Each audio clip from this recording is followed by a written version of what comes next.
we're ready. It's recording now. Okay. Is it focused on me somewhere? Yes. Hi, I'm Marc Strassman, the producer and host of Utopia Books. Welcome to our second episode of this new series. Our guest today is Stan Lee, who is the creator or co-creator, depending on how you look at it, of Spider-Man, the executive producer of the Spider-Man movie, the principal mover and shaker behind POW, Purveyors of Wonder, and for our purposes, most importantly, the author of Excelsior, The Amazing Life of Stan Lee. Welcome, Stan Lee, to Utopia Books. Well, thank you very much, Mark, even if I am only the second guest on the show, but you can make up for that later on. Well, the first guest was the author of Redesigning Humans, who talked about how we would be mutating in the future to be able to spin webs out of our wrists or whatnot. So we prefigured your appearance already on the first show. It's something that we all know already, and it's something that was driven home to me more, especially by the ending of Spider-Man the movie, is that secret identities are really important to superheroes. In fact, after their superpowers, it's practically the most important thing about them. When you create secret identities for superheroes, is it simply a plot device to make things more interesting, or are you trying to say something about the duality of human nature? Well, I'd love to say I'm trying to say something about the duality of human nature, but in all truth, the readers and the audiences for this sort of thing just seem to love a character who is really another character. It goes back to Zorro. It goes back to the Scarlet Pimpernel. And of course it goes to Superman, Clark Kent and Superman. For some reason, these super characters seem more interesting if they have dual personalities. And to a writer such as myself, or I guess any writer, it makes it more interesting to write also, because you're writing two characters. For an actor on screen, it can make it more interesting too, because the actor has a chance to play two roles. I personally love the idea of a character with a secret identity. For instance, probably nobody watching this realizes that in actuality I'm George W. Bush. That ought to throw you. It threw me. Let's talk a little bit about the book itself, Excelsior. You claim that it's the first bioautography. What's a bioautography? Well, I would think it's self-explanatory, but if you would say... Explain it to us.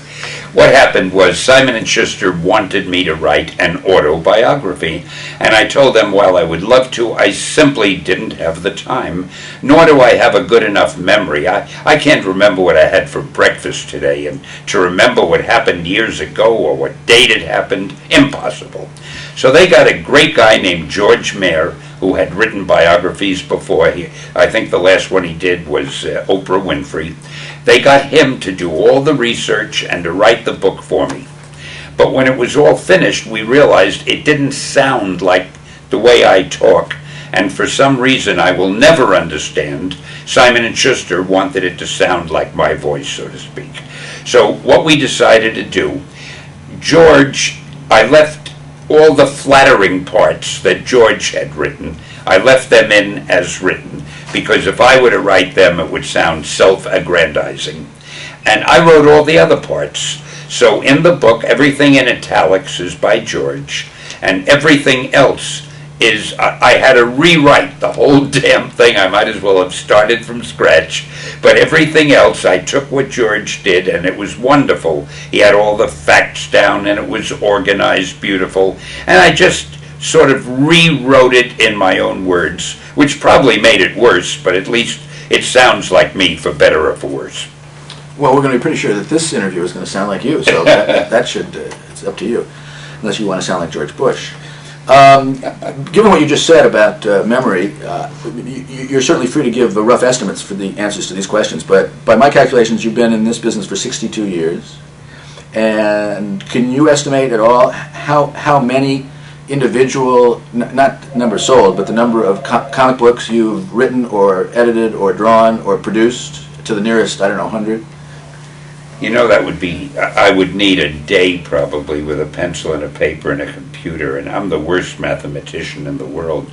I know at my most prolific, when in the 1950s and 60s, even the late 40s, I was writing 5, 6, 8, 10, 12 magazines, comic books a month, and a lot of those comic books had a lot of different stories. Actually, I think if I ever figured it out, the result would probably be I've probably written as many or more stories than anybody else. Not necessarily better stories or even as good stories, but from the point of view of quantity, all I can say is I've written a hell of a lot.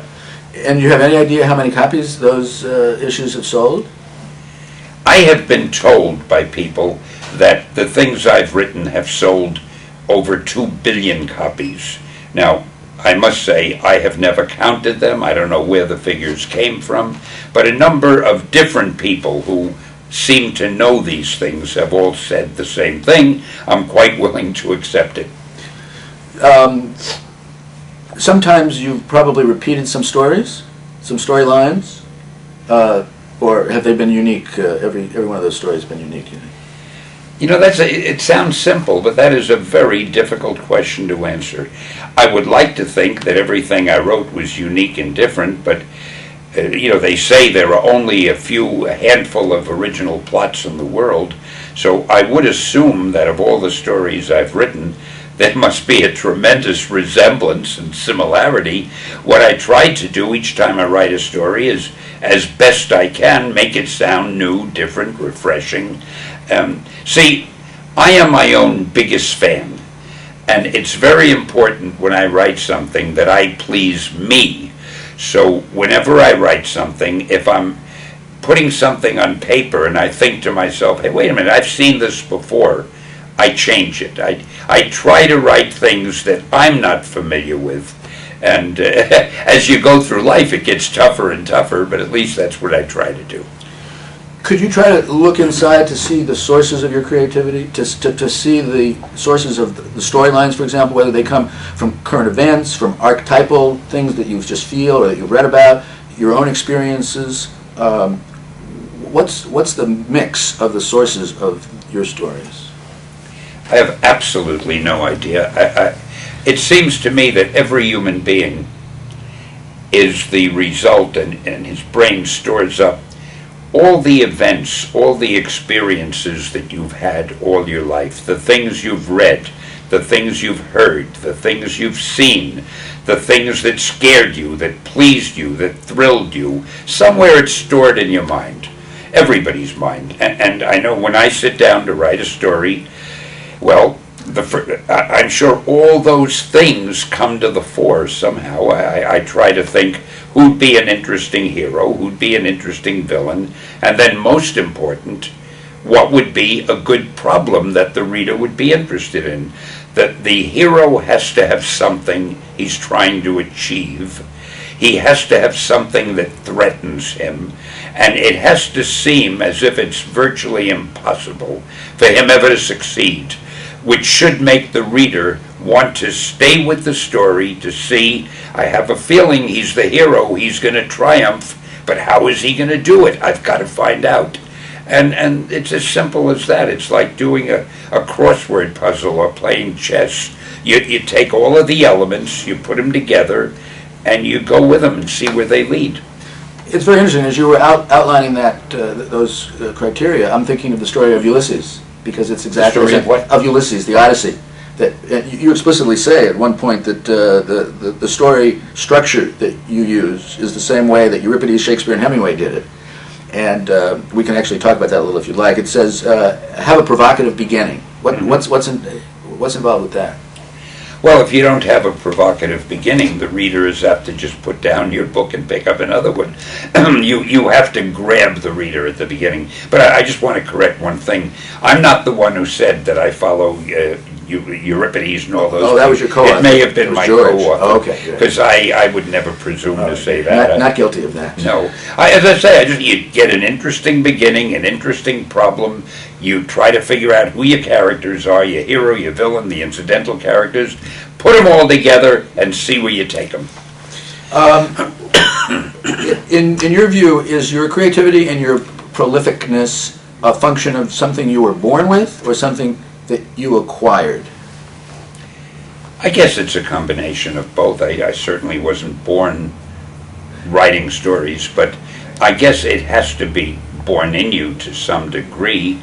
And a lot has to do with your personality, with your character. I'm a guy, people tell me that I have a high level of energy, and I guess I do. I like to work fast. I like to talk to people. I like to think of myself as a communicator, even more than a writer. I mean, I like to lecture. Of course, listening to me talk, you're wondering who'd invite me, but I like to lecture as much as I like to write. And when I was a kid, I wanted to be an actor. I like being with people and communicating with people. And when you write a story, you're doing that, except you're doing it on a printed page.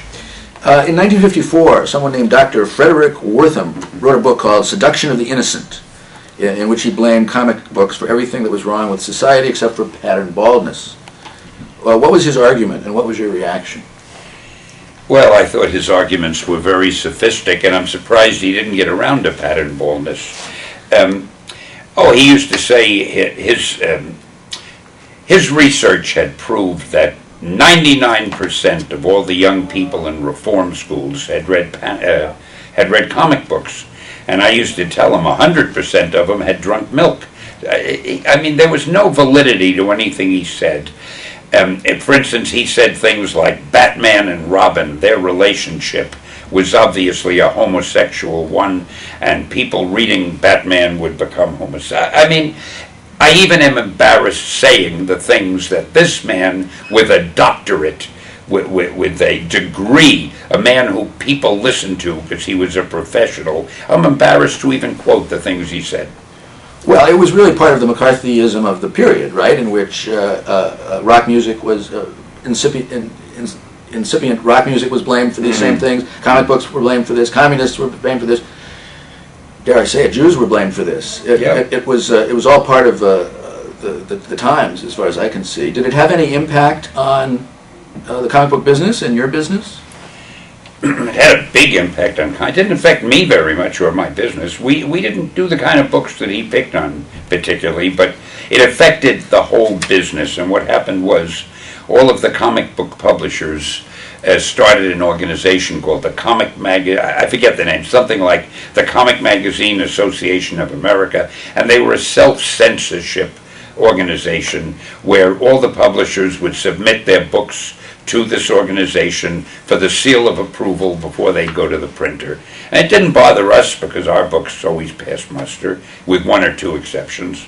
And Wortham eventually died away, but he had just gotten on a bandwagon, and I think he saw he had gotten onto a good thing. He suddenly became a celebrity, and he was the voice of the I don't know who he was the voice of. He was the voice of Frederick Wortham, was all I could think of. Okay. Let's move all the way forward to today. Are comic books literature? Is that important? Is it important that they not be literature? Are comic books literature? I'm going to give you one example, and I've said this at college lectures and elsewhere. Suppose that Shakespeare and Michelangelo were alive today. And suppose Shakespeare said, "Hey, Mike, let's collaborate on a comic book. You, let's see, what is it, Shakespeare? Yeah. You draw it and I'll write it." So Michelangelo illustrates this story and Shakespeare writes it. Would anybody say this isn't art? This isn't literature? This isn't the most worthwhile thing that a person could read? So the point I'm making is, anything can be art or literature if it's well done. A well-written, well-drawn, well-edited comic book could be as valid and as good and as enjoyable as the best novel or the best movie or anything else. A badly written or badly drawn one could be a waste of time, but that goes for novels. There are good ones and bad ones. There are good TV shows and bad ones. There is nothing inherently or intrinsically wrong with a comic book as a medium for telling a story. You've got words, you've got pictures. If the words are well written, if the pictures are beautifully drawn, you've got a beautiful thing in your hand. And that's really the way I see it. The comic books take their place with every other form of artistic expression, and the quality is all that matters.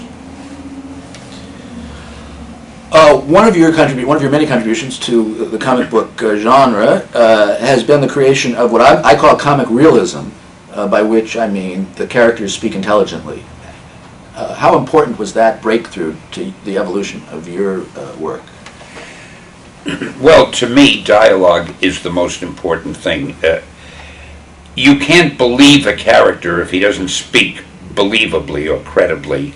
And I know when I would write a story, I would try to determine who is the character, and given that type of person, how would he or she speak? And you have to have a unique speech pattern. In fact, I always thought the best test would be to cover up the illustrations, just read the dialogue balloons, and just by reading the balloons, if you could tell who was speaking, then you had a well-written story, because everybody speaks differently, and I think a good writer has to have a sensitive ear and be able to determine the differences in speech patterns that different people have. Say a little bit about each of these 6 people who played an important part in your career. If this were This Is Your Life, of course, they pop out from behind the curtain, but we don't have the set. Martin Goodman.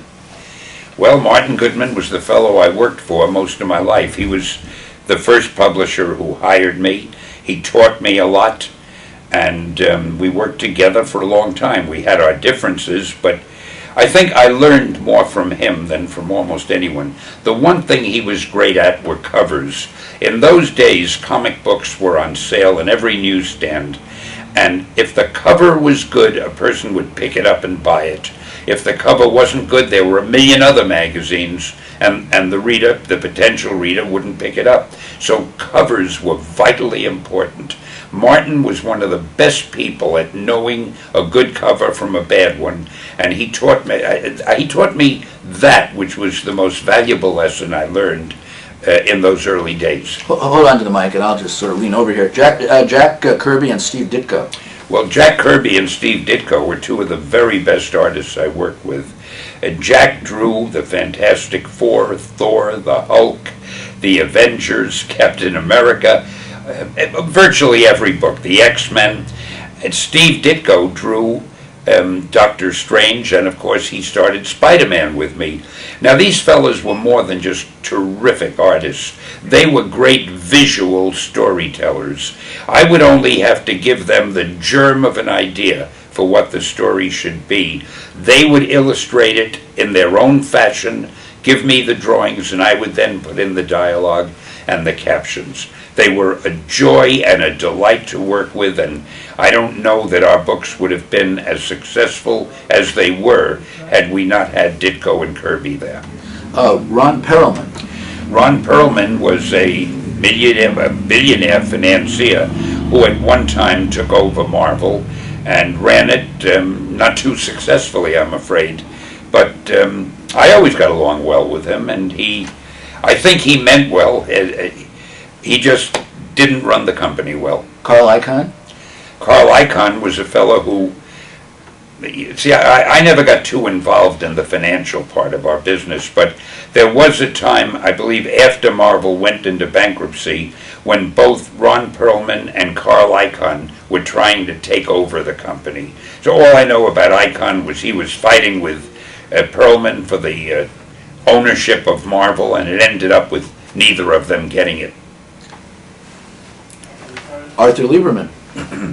Arthur Lieberman is a terrific lawyer whom I was lucky enough to meet, and at a time when, after the bankruptcy, it looked as though I wouldn't be in as good a position at Marvel contractually. He got me a great contract, which I'm very happy with, and my new company, POW Entertainment, he's my partner in it, and we really are having a lot of fun together. There is a story arc in your book where you become more financially secure from the beginning until now.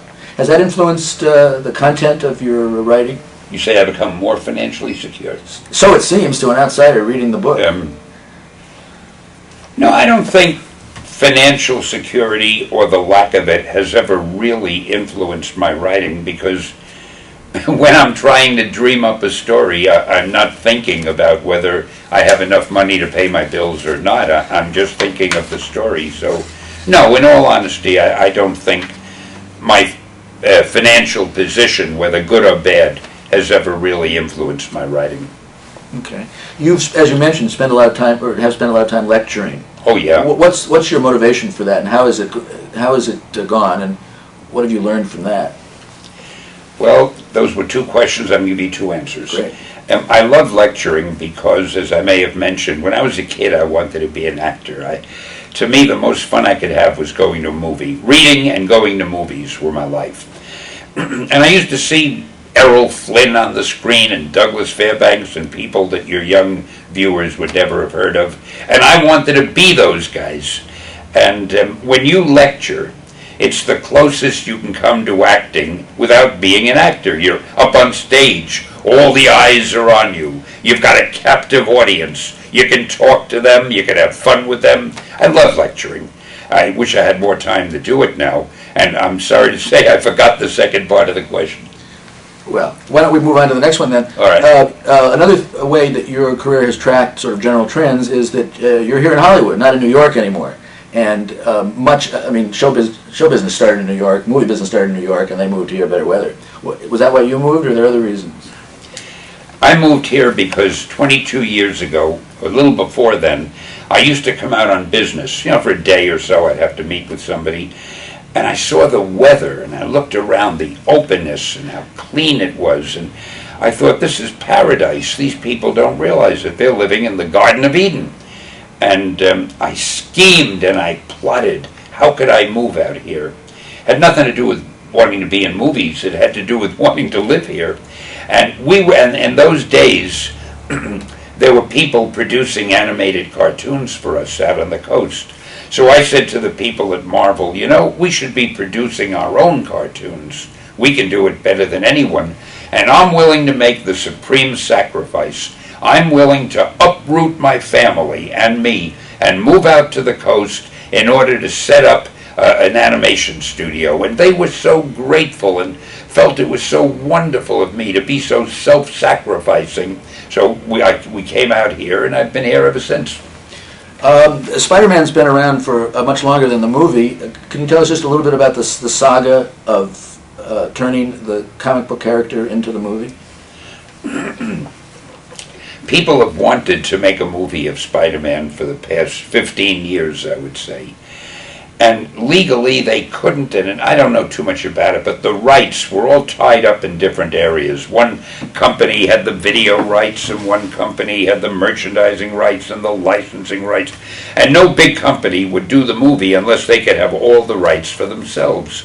It took more than a decade for Marvel to get all those rights back into its own company so that they were able to make a clean deal, and then Columbia came along. We made the deal with Columbia, and the rest is history. How much of your personality do you put into your characters? How much of your character's personality have you adopted? Well, I don't know that I've adopted any. I think I put all my personality in all my characters. When a villain speaks, it's me thinking like a villain. What would I say if I were that guy in that position? When the hero speaks, well, that's easy for me. It must be obvious to everybody. I'm very heroic. When a woman speaks, I try to imagine myself as a woman. How would I feel if I was a female? So every one of the things that I write, every character, is me, or at least it's me in my imagination. How would I be if I were that character? We're at MGM Studios. The G in that name comes from Samuel Goldwyn, who once said, if you want to send a message, use Western Union. Do you try to send messages in your writing, or are you just trying to entertain people, or both? No, I try to entertain people, but very often when you're writing something, you say to yourself, gee, I could put in a little phrase here or a little thought here that might really be beneficial to people. And if it's something that fits into the story nicely, it's foolish not to do it. The most obvious example, I think, is I used the phrase in the first Spider-Man story, "With great power comes great responsibility," and it's amazing that thing has lasted. It'll probably be an expression that people remember for years to come. Oh, we're going to be distributing this interview over the internet. You've dealt with most every media that's been around in the last 50 years. What do you see as the role of the internet in entertainment and other media functions? I thought, I had a company called Stanley Media some years ago.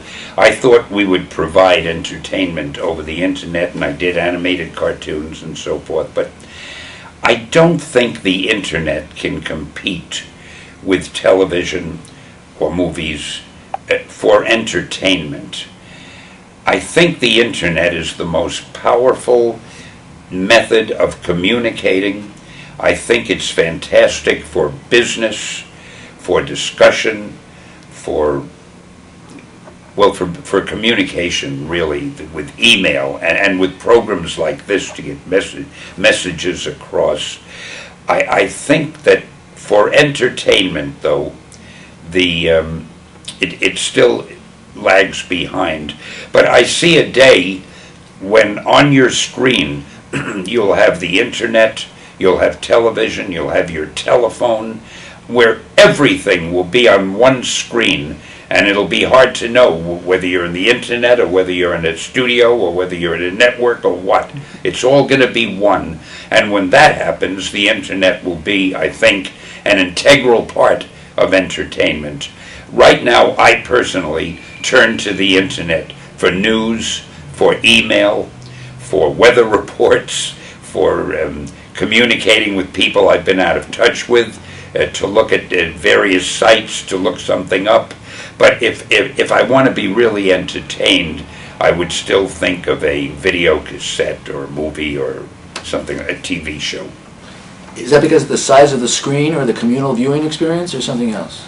Well, the size of the screen has a lot to do with it, but also, for instance, in animation, or even in a film, because of the speed, and everybody doesn't have a DSL line, and even with a DSL line, the quality of the picture isn't as good as you get on TV and in a movie. So until science gets around to making everything equal, and as I say, at that time, I think everything will be on your TV screen rather than on a computer screen. Last question, what are you working on now? Well, I'm working on a few movies and television shows. Here at MGM, we have 3 movies that are in development. One is called The Double Man, and it'll be directed by Antoine Fuqua, who did the Training Day with Denzel Washington. We're working on another called The Femizons. We're working on another called Nightbird, a female heroine. I was going to say, that's a redundancy, isn't it? Just a heroine. And we have a few animated shows. I may have mentioned one with, did I mention Pam Anderson? You didn't mention Oh, that. well, we're doing one starring Pam Anderson called Stripperella, which is going to be kind of funny. She plays an exotic dancer by day, and an exotic dancer by night, and a superheroine by even later at night. And she'll do live action wraparounds, and she'll be animated, and she does the voice, of course. And then we have a number of other television shows. A few of them are live, and a few of them are animated. I'm not supposed to discuss them yet because the networks will want to make the announcement. So I'm really keeping busy with animation, movies, and television. And in the past, I did comic books, which years later became motion pictures, and some of them became television shows. So now I'm sort of cutting the middleman. I'm starting with the motion pictures and the television shows, and maybe eventually they'll even be comic books. Thanks very much for all your work, for talking to us, and it seems to me that with the power that you've achieved, you have behaved responsibly, and I want to compliment you on that. Well, thank you very much. I got to say, I enjoyed the show. I'm going to look for you on the internet, and maybe I'll change my mind. Maybe there's a lot of entertainment on the internet. Thanks. It was great being with you. You're very welcome. Thanks. Whew. All right. All right.